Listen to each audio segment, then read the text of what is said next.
عمل کا ہو جذبہ عطا یا الہی، گناہوں سے مجھ کو، گناہوں سے مجھ کو بچایا الہی، عمل کا ہو۔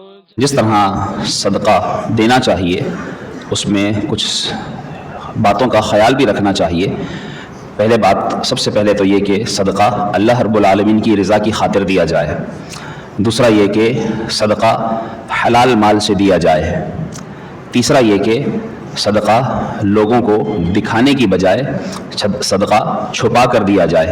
بعض لوگ صدقہ دیتے تو ہیں لیکن بسا اوقات ان کی نیت یہ ہوتی ہے کہ مجھے لوگ دیکھیں، حالانکہ صدقے کو ظاہر کرنا یعنی لوگوں کو دکھانے کے لیے ریاکاری کے طور پر بغیر اخلاص کے دینا، اس پر وعیدات بھی آئی ہیں۔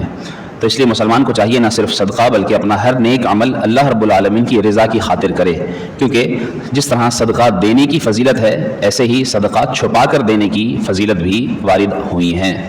قرآن کریم میں اللہ رب العالمین نے ارشاد فرمایا، ان تبدوا الصدقات فنعما ہی، اگر خیرات اعلانیہ دو تو یہ بھی بڑی اچھی بات ہے کہ لوگوں کو ترغیب ملے، یعنی اس میں تمہاری نیت کا عمل دخل ہو جائے گا، دار و مدار تمہارا نیت پر عمل کا ہوگا۔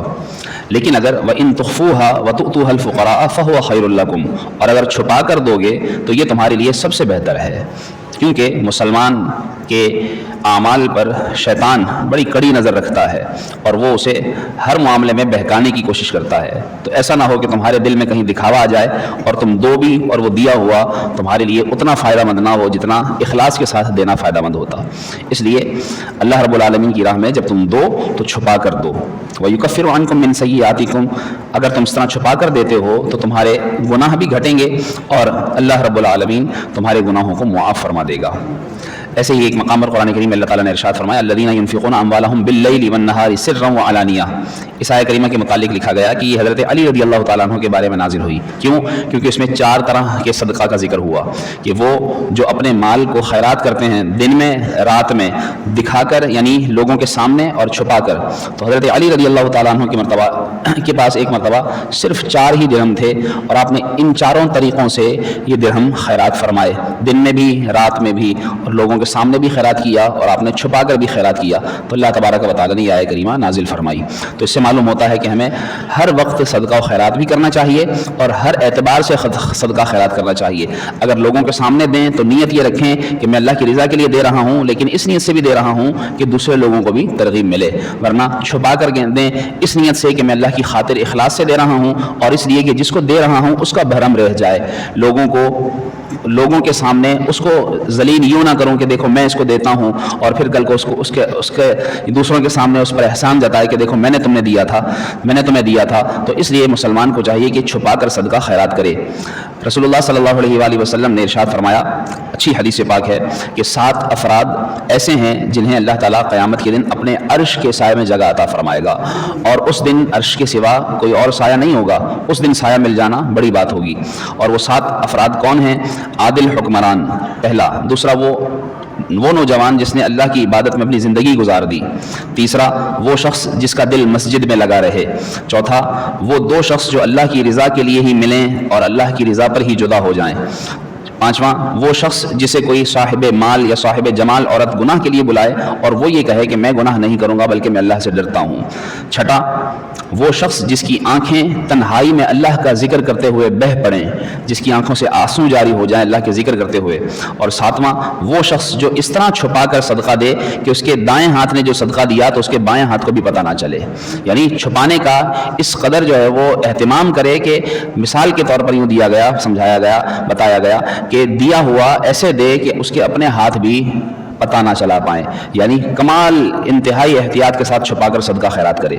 ایسے ہی رسول اللہ صلی اللہ علیہ وآلہ وسلم نے ارشاد فرمایا چھپا کر صدقے کرنے کے متعلق کہ نیکیاں برائی کے دروازوں سے بچاتی ہیں اور پوشیدہ صدقہ اللہ کے غضب سے بچا دیتا ہے۔ اللہ رب العالمین کے غضب سے انسان بچ جائے اور کیا چاہیے۔ اور آپ صلی اللہ علیہ وسلم نے یہ بھی ارشاد فرمایا کہ ہر نیک عمل صدقہ ہے، جس طرح میں نے پچھلے دنوں صدقے کے کچھ طریقے بیان کیے تھے کہ صدقہ کیا کیا ہو سکتا ہے۔ بعض لوگوں کے ذہن میں ہوگا کہ پیسہ دیں گے تو صدقہ ہوگا، جی نہیں، نہیں. یاد رکھیے کہ صدقے کے مسلمان کے لیے کئی طریقے بیان کیے ہیں. مسلمان کو دیکھ کر مسکرانا یہ بھی صدقہ ہے. اپنے ہاتھ سے اپنے اہل و عیال کے منہ میں نوالا ڈالنا، لقمہ ڈالنا یہ بھی صدقہ ہے. کسی پیاسے کو پانی پلانا یہ بھی صدقہ ہے. جس طرح فرمایا ہر نیک عمل یہ بھی صدقہ ہے. کسی کی مصیبت دور کرنا یہ بھی صدقہ ہے. تو اس طرح صدقے بہت سارے ہیں. اگر پیسے سے صدقہ کریں تو اس طرح کریں کہ چھپا کر دیں. آپ صلی اللہ علیہ وسلم نے ارشاد فرمایا وہ لوگ جو دنیا میں نیکوکار ہیں وہ آخرت میں بھی نیکوکار ہوں گے، اور جو دنیا میں گناہ گار ہوں گے وہ آخرت میں بھی گناہ گار ہوں گے. اور فرمایا نیکوکار لوگ سب سے پہلے جنت میں داخل کیے جائیں گے. آپ صلی اللہ علیہ وآلہ وسلم نے بہت پیاری حدیث پاک بیان فرمائی، اور اس سے دیکھیے ہمیں کچھ علم بھی ملے گا کہ ہمیں معلوم ہوگا کون سی چیز سب سے زیادہ طاقتور ہے. اللہ کے رسول صلی اللہ علیہ وسلم نے ارشاد فرمایا کہ جب اللہ تعالیٰ نے زمین کو پیدا فرمایا تو وہ کانپنے لگی اور الٹ پلٹ ہونے لگی، تو اللہ تبارک و تعالیٰ نے اس کا وزن قائم رکھنے کے لیے پہاڑوں کی میخیں یعنی کیل اس میں گاڑ دی تو زمین رک گئی. یہ دیکھ کر فرشتوں کو بڑا تعجب ہوا پہاڑوں کی طاقت پر کہ پہاڑ اتنے وزنی ہے کہ ان سے زمین ٹھہر گئی. تو انہوں نے اللہ کی بارگاہ میں عرض کیا یا اللہ کیا تو نے پہاڑوں سے بھی زیادہ کوئی طاقتور چیز بنائی ہے؟ اللہ رب العالمین نے ارشاد فرمایا ہاں لوہا پہاڑوں سے زیادہ طاقتور ہے. پھر فرشتوں نے عرض کی کیا لوہے سے بھی زیادہ مضبوط چیز کوئی ہے؟ فرمایا ہاں آگ، وہ اسے پگھلا دیتی ہے، وہ اس سے زیادہ طاقتور ہے.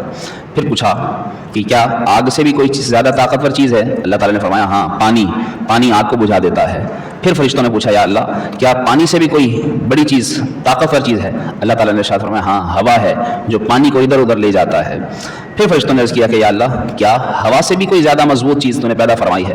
تو اللہ تعالیٰ نے ارشاد فرمایا ہاں ابن آدم جب اپنے سیدھے ہاتھ سے یوں چھپا کر صدقہ دے کہ اس کے الٹے ہاتھ کو پتہ نہ چلے یہ سب سے زیادہ طاقتور چیز ہے. کیا معلوم ہوا کہ اللہ کی بارگاہ میں یہ مضبوط ترین چیز ہے. یہ صدقہ و خیرات اللہ کی راہ میں کیا جائے تو یقیناً اس کی برکتیں ملتی ہیں.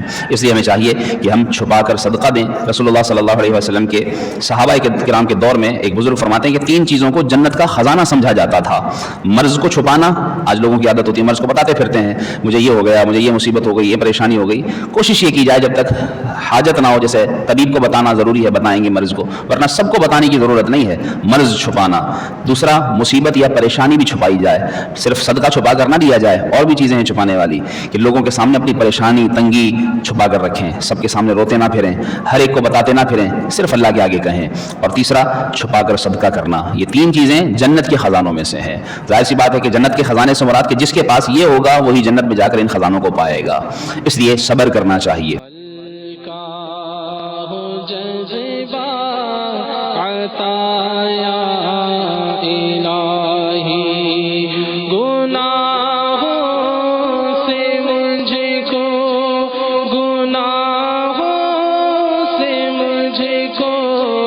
بچا